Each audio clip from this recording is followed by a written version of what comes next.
হযরত জুরাইজ রাহমাতুল্লাহি আলাইহি হযরত জুরাইজ রাহমাতুল্লাহি আলাইহি বহুত বড় আবেদ ছিলেন।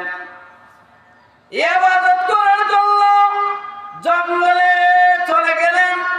জঙ্গলে যাইয়া জঙ্গলের মধ্যখানে একটা ঝুপড়ি ঘর বানাইলেন। নেড়া বেথা দিয়ে একটা ঘর বানাইলেন, পাতা লতা দিয়ে একটা ঘর বানাইলেন। মানুষের সমাজে থাকবেন না, নিরিবিলি আল্লাহ তাআলার ইবাদত করবেন। শুধু আল্লাহ তাআলার ইবাদত করবেন, আল্লাহ তাআলাকে রাজি খুশি করবেন, আল্লাহ তাআলাকে ডাকবেন, এক আল্লাহকে সিজদা দিবেন। আল্লাহ তাআলার কুদরতি পায়ে সিজদা যেন নীরব হয়। আল্লাহ তাআলার ইবাদত করতে যাইয়া যেন কোনো গাফলতি না হয়, কোনো বাধা প্রদান না হয়, এজন্য জঙ্গলে চলে গেলেন। এই জায়গার মধ্যে যাই একটা ঝুপড়ি ঘর বানাইলেন। বানাইয়া দিনে রাত্রে ইবাদতের মধ্যে মশগুল। আল্লাহর ওলি ইবাদত করতে লাগলেন। ফজরের নামাজ, এশার নামাজ যা এইভাবে পড়তে থাকেন, তাহাজ্জুদ পড়তে থাকেন, তেলাওয়াত করতেই থাকেন, দুরূদ শরীফ পড়তেই থাকেন। 24টা ঘন্টা ঘুমানো ছাড়া 24টা ঘন্টা যেন ইবাদতে কাটে, চিন্তা ফিকির নিয়ে জঙ্গলে চলে গেলেন। এত বড় আবেদ আল্লাহর ওলি হযরত জুরাইজ রাহমাতুল্লাহি আলাইহি ইবাদত করতে এই জায়গার মধ্যে অবস্থান করেন। একদিন উনার মা খোঁজ খবর নেওয়ার জন্য উনার দরবারে চলে গেলেন। যাইয়া দরজার মধ্যে কটকট আওয়াজ করলেন, জুরাইজ আমি তোমার মা, দরজা খুলো। এই সময় জুরাইজ রাহমাতুল্লাহি আলাইহি নামাজের মধ্যে দাঁড়িয়ে নামাজ পড়তেছেন, আল্লাহ তাআলার সাথে কথা বলতেছেন আর ভাবতেছেন যে মার ডাকে সাড়া দিব না, আল্লাহ তাআলার ডাকে সাড়া দিব। মাকে গুরুত্ব দিব না, আমি নামাজে দাঁড়াইছি, নামাজে গুরুত্ব দিব।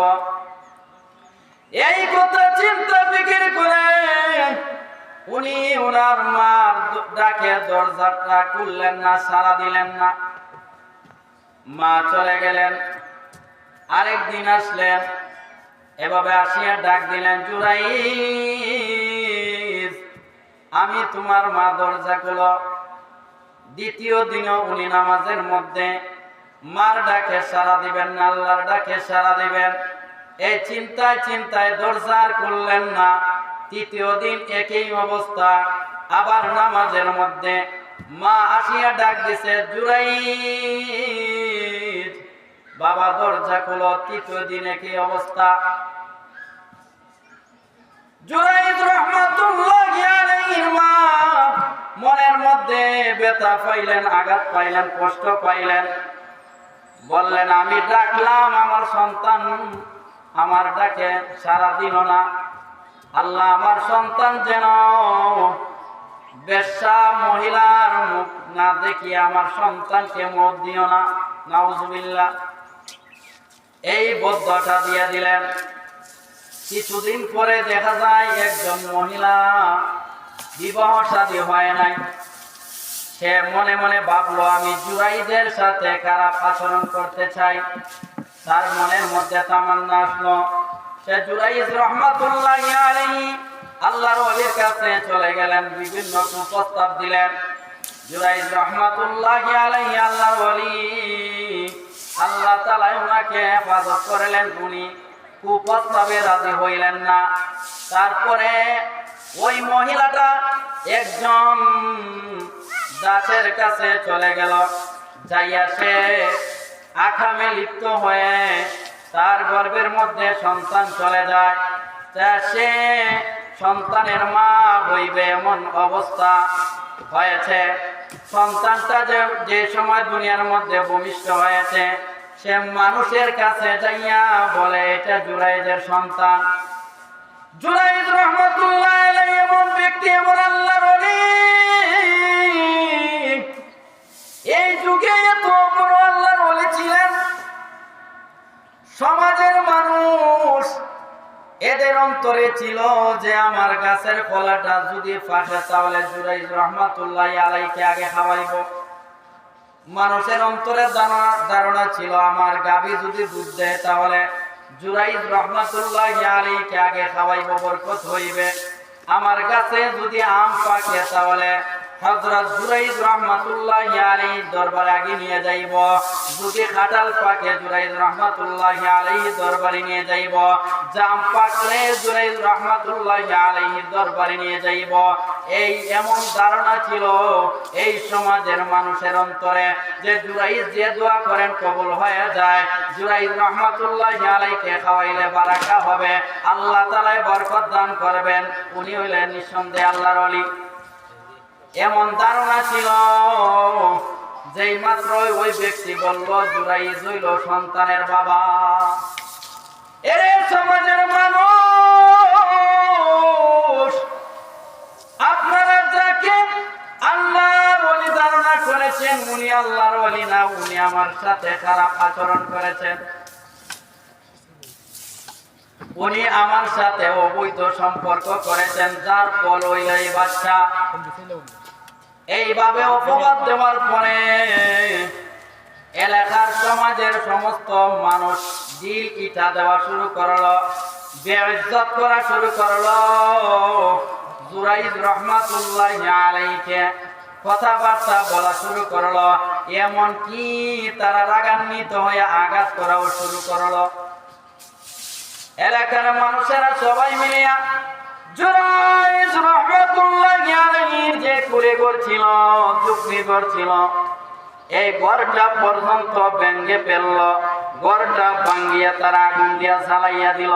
আর জুরাইজকে বলল, জুরাইজ আমরা তো বলো ভালো মনে করতাম আপনাকে, কিন্তু আপনি তো এত খারাপ, আপনি যে অবৈধ কাজ করেছেন আমরা সেটা কখনো চিন্তাই করতে পারি না।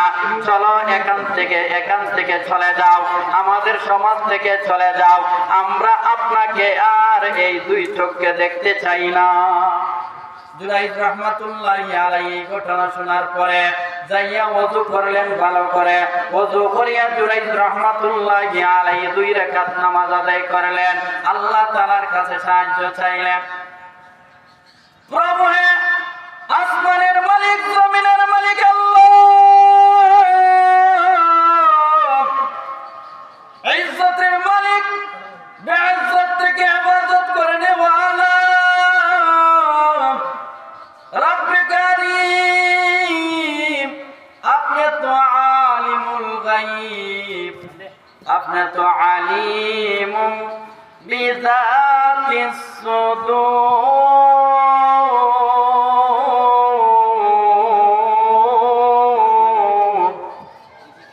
ও আল্লাহ, আপনি তো মানুষের অন্তরের অন্তঃস্থলের খবর জানলেওয়ালা খোদা, আপনি তো সব কিছু দেখেন, সব কিছু জানেন, সব কিছু শুনেন। ওয়া হুয়াস সামিউল আলীম,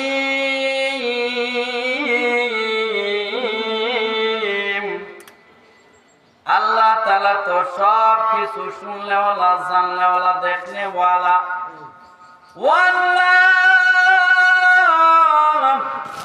আমি এই গুনার কাজ করি নাই, আমার উপরে আল্লাহ অপবাদ দেওয়া হইতেছে, আল্লাহ আমাকে হেফাজত করো।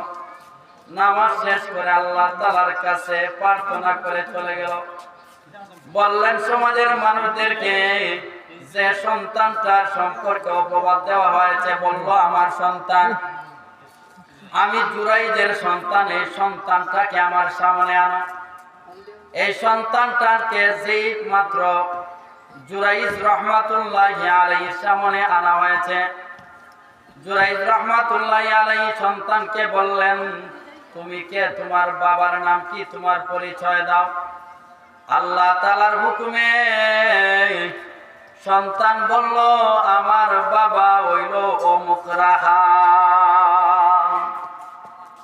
সন্তানের মুখে আল্লাহ তাআলা পবিত্রতার সাক্ষী দেওয়াইছেন যে আমি জুরাইজ এই সন্তানের বাবা না, এই সন্তানের বাবা হইল আরেকজন রাখাল। ওই সন্তান বলল, আমার বাবা একজন রাখাল, জুরাইজ আল্লাহর ওলি, উনার ব্যাপারে আপনারা খারাপ ধারণা করবেন না। সমাজের মানুষের ভুল ভাঙল। সমাজের মানুষ জুরাইজ রাহমাতুল্লাহি আলাইহির কাছে ক্ষমা চাইতে লাগলো। ও আল্লাহর ওলি জুরাইজ, আমরা তো আপনার সম্পর্কে বাদ ধারণা করেছি, খারাপ ধারণা করেছি। আমরা গো আল্লাহর ওলি আপনার সাথে অসৎ আচরণ করেছি, বেয়াদবি করে ফেলেছি, আমাদেরকে মাফ করিয়া দেন। আর আমরা সবাই মিলিয়া আপনার জুফরি ঘরে সোনার ঘরে রূপান্তরিত করে দেব, সোনার ঘর বানাইয়া দিব।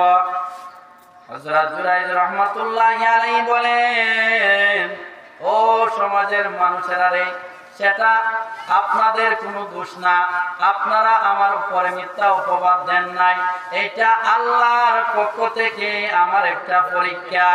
আমি জুরাইজ আমার মার সাথে খারাপ আচরণ করেছি। কেমন খারাপ আচরণ করেছি? আমার মা 3 দিন আমাকে ডাকছে, আমি নামাজে ছিলাম বলিয়া মায়ের ডাকে আমি সাড়া দেই নাই, এই জন্য আল্লাহ তাআলা আমাকে পরীক্ষার মধ্যে ফেলে দিয়েছেন। সুতরাং সেটা আল্লাহ তাআলার পক্ষ থেকে হয়েছে না। ও আমার ভক্ত মুরিদানেরা, আপনারা আমাকে সোনার তৈরি ঘর করিয়া দেওয়া লাগবে না। আমার সেই ঘর ছিল, এই জুফরি ঘর আমাকে আবার নির্মাণ করে দাও। আমি এটা ইবাদতখানা বানাইছি, এই ঘরের মধ্যে আমি আল্লাহ তাআলাকে ডাকি। সুবহানাল্লাহ।